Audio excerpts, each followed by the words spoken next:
Assalamualaikum warahmatullahi wabarakatuh. Selamat berjumpa kembali sahabat petani semua di channel Petani Cabai Cianjur. Jadi hari ini saya berada di lahan kembali untuk melakukan kegiatan penyepraian di tanaman cabai kita. Nah, saat ini tanaman cabai sudah berusia 60 hari setelah tanam, dan ini pas banget ya, 60 hari. Kegiatan penyepraian hari ini kita akan melakukan penyepraian insektisida, fungisida, beserta nutrisi untuk masa pembuahannya. Nah, seperti biasa sebelum ke penyepraian kita akan melihat dulu perkembangan tanaman cabai kita ya. Nah, buat sahabat tani yang ingin tahu update setiap hari tanaman cabai kita ini, bisa follow Facebook kita Kang Tani Cabai. Di situ kita update setiap hari ya, namun berbentuk foto. Oke teman-teman, kita lanjut. Nah, ini seharusnya sudah harus dilakukan pemupukan kembali, cuman ada kendala ya. Sudah hampir 2 minggu tidak dipupuk. Kemungkinan besok lusa kita akan pupuk kembali, namun pemupukannya kita akan stop dulu nitrogen teman-teman. Karena kalau dilihat dari pucuk ini nitrogen saya rasa sudah cukup ya. Bahkan ini subur ya, jadi kita hentikan dulu nitrogen, kita akan fokus ke fosfat dan kalium ya, supaya buahnya nanti bagus-bagus. Nah, di usia 60 hari setelah tanam ini buah-buah sudah mulai nampak ya. Ini alhamdulillah ulat aman teman-teman, kerontokan aman ya, walaupun kelihatan sedikit terlalu subur sih ya, tapi aman dari kerontokan. Nah, bisa dilihat dari mulsa di bawah ini ya, kalau 1-2 sih itu hal yang wajar ya rontok, karena tidak semua bagus, tidak semua terpolinasi ya untuk bunga cabenya. Nah, ini tunas-tunasnya lumayan banyak ya untuk tunas air yang kita pelihara ini.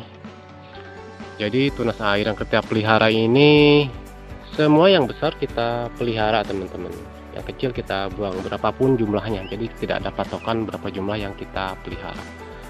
Jika itu besar dan akan produktif ya kita pelihara untuk tunas airnya.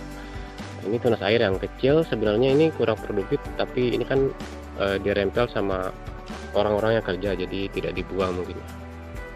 Nah, seperti ini untuk buah-buahnya nih.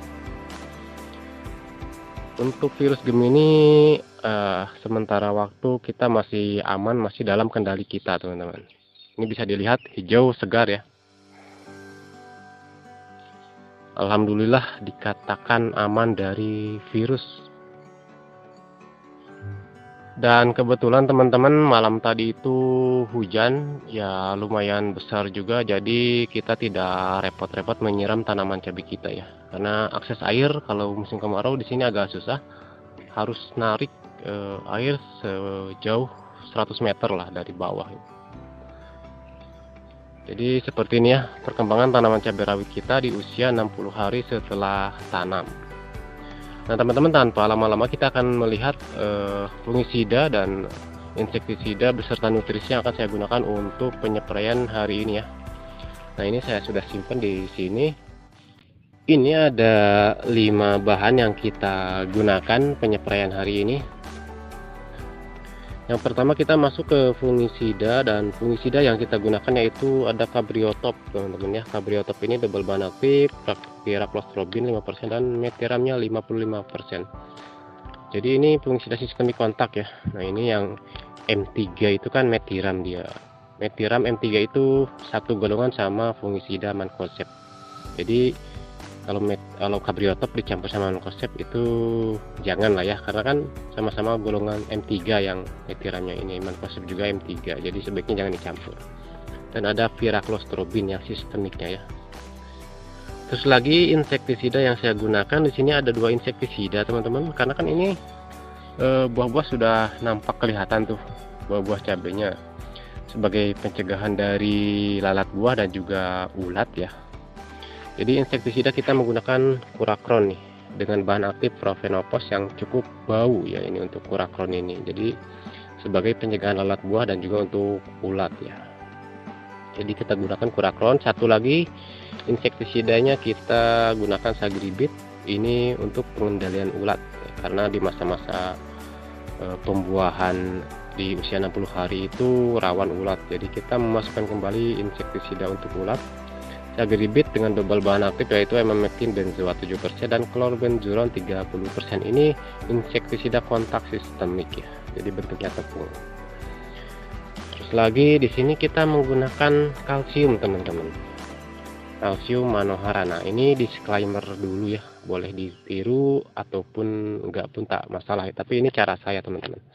Nah kan sebenarnya yang namanya kalsium dicampur sama fungisida ataupun insektisida itu sebenarnya kurang efektif di insektisida dan fungisidanya. Jadi kan kalsium itu pH-nya tinggi ya, begitu kan. Nah sementara insektisida, fungisida itu kan kalau bekerja di pH tinggi itu kurang bagus. Jadi ada yang bilang ketika dicampur sama kalsium, insektisida itu akan menjadi netral dan kurang efektif. Fungisida juga ada yang bilang begitu. Nah tetapi kasus-kasus di lapangan saya sering campur ya antara fungisida beserta insektisida dan juga kalsium, itu tak ada efek yang begitu kelihatan, malahan tanaman seperti itu ya tetap aman-aman aja dan aman dari kerontokan bunga teman-teman ya. Jadi sebenarnya itu kembali lagi kepada teman-teman ya. Tetapi beberapa petani ada juga yang mencampur antara insektisida, fungisida beserta kalsium, itu dicampur dan tidak masalah teman-teman. Saya pun melakukannya seperti itu ya. Nah itu sebagai disclaimer dulu ya, boleh ditiru boleh enggak ya. Dan juga di sini saya menambahkan ini C4 nutrien teman-teman. Ini adalah fosfat kalium ya, nutrisi bunga dan juga buah, dan ini kandungannya 00 itu nitrogen ya. Jadi tanpa nitrogen 25%-nya fosfat, 25%-nya kalium, serta ada Te, trace element. Ini C4 nutrien warna merah ya. Nah seperti ini kandungannya nih, ada unsur mikronya juga lengkap. Nah sekarang kita masuk ke dosis penggunaan. Untuk dosis penggunaan Cabriotop untuk satu tangki kita menggunakan 2 sendok makan, terus lagi sagribit 1 sendok penuh, kurakronnya kita gunakan 15 ml, terus lagi ini kita gunakan C4 nya 50 ml, dan manohara kalsiumnya kita gunakan sebanyak 2 sendok makan ya. Nah ini lihat teman-teman, buahnya di cabang Y pertama ini sudah nampak mulus-mulus. Untuk buahnya aman dari gigitan ulat, karena memang ulat kita perhatikan ya, kita basmi terus.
Oke ya sahabat petani semua, mungkin hanya itu dulu yang bisa saya bagikan hari ini. Semoga video hari ini bermanfaat, dan jangan lupa untuk subscribe channel Petani Cabai Cianjur. Jika ada pertanyaan bisa ditulis di kolom komentar, kita usahakan kita jawab satu persatu. Sampai jumpa di video berikutnya. Wassalamualaikum warahmatullahi wabarakatuh.